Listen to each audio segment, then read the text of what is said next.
es así, miles de cosas por descubrir. ¿Y qué pasa si no quieres saber nada de las mil cosas que hay que ver antes de morir? ¿Qué es lo que perderás? ¿Qué es lo que lamentarás? Quizá nada de nada de nada de...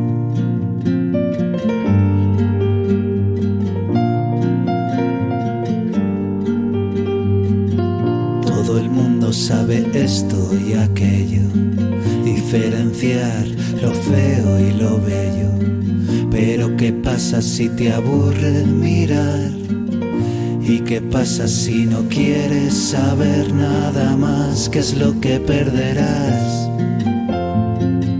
¿Qué es lo que lamentarás?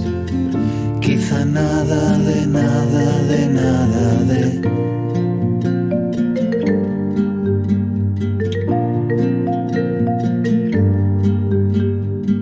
Ahora parece contar, saber de algo, correr a buscarlo.